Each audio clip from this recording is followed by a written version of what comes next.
அனைவருக்கும் வணக்கம். நான் ஆர்த்தோ டாக்டர் வி அருள் ஜோதி திருப்பூர்லேருந்து பேசுறேங்க.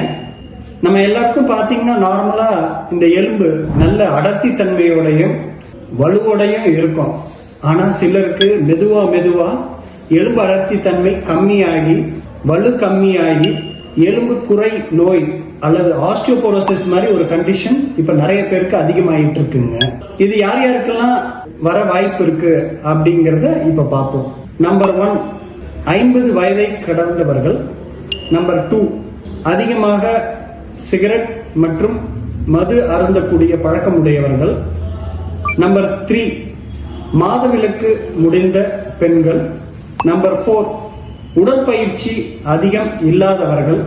நம்பர் 5, ஃபேமிலி ஹிஸ்டரி, தாய் தந்தை இல்ல தாத்தா பாட்டி அவங்களுக்கு எலும்பு அடர்த்தி தன்மை கம்மியா இருந்த ஹிஸ்டரி இருந்தா இவர்களுக்கும் சிறு வயதிலேயே ஆஸ்டியோபோரோசிஸ் வரக்கூடிய ரிஸ்க் இருக்கும். இது எப்படி சார் வெளியில நமக்கு தெரிய வரும் அப்படின்னு பாத்தீங்கன்னா, தீராத வலி, கை வலி, கால் வலி, இடுப்பு வலி, மூட்டு வலி, இதே போல ஏதாச்சும் ஒரு இடத்துல வலி வந்துகிட்டே இருக்கும்.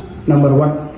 நம்பர் 2, சாதாரணமா விளையாண்டுட்டு இருப்பாங்க, இல்ல ஏதாச்சும் ஒரு வேலை செஞ்சுட்டு இருக்கும் போது தவறுதலா கீழே விழுந்தாங்கன்னா டக்குன்னு எலும்பு முறிவு அடைஞ்சிடும்.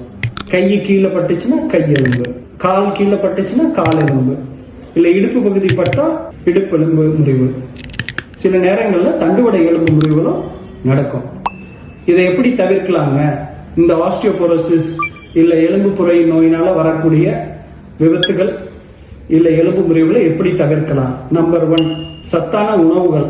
விட்டமின் டியும் கால்சியமும் அதிகமாக இருக்கக்கூடிய உணவுகள், பால் சார்ந்த உணவுகள், பச்சை கீரைகள் சார்ந்த உணவுகள், மீன், முட்டை அதிகமாக எடுத்துக்குங்க. நம்பர் 2, சரியான உடற்பயிற்சி, walking, jogging, running, strength training exercises இதெல்லாம் பண்ணும்போது இல்ல உடல் எலும்புகளில் இருக்கக்கூடிய அடர்த்தி தன்மை அதிகமாகி பிராக்சர் வரதுக்கான வாய்ப்புகள் கம்மியாகும். நம்பர் 3, நல்ல பழக்க வழக்கங்கள், சிகரெட் பழக்கம் மற்றும் குடி பழக்கத்தை தவிர்த்தல், நேரத்துக்கு சாப்பிடுறது, நல்ல தூங்கி ஏஞ்சிருக்கிறது. நம்பர் 4, நம்மளோட எலும்பு அடர்த்தி தன்மை எவ்வளவு இருக்குங்கிறத வருடாந்திர பரிசோதனை செய்யணும்.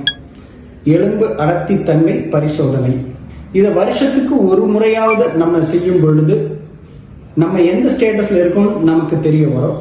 போன் மினரல் டென்சிட்டி டெஸ்ட் அல்லது டெக்ஸா ஸ்கேன் மூலமா இதை நம்ம பண்ணிக்கலாம்.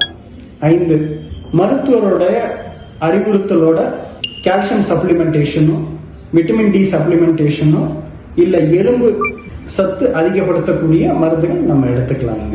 இந்த பதிவு உங்களுக்கு கண்டிப்பா உதவி உள்ளதா இருக்கும்னு நினைக்கிறேன். நன்றி, வணக்கம், தேங்க்யூ.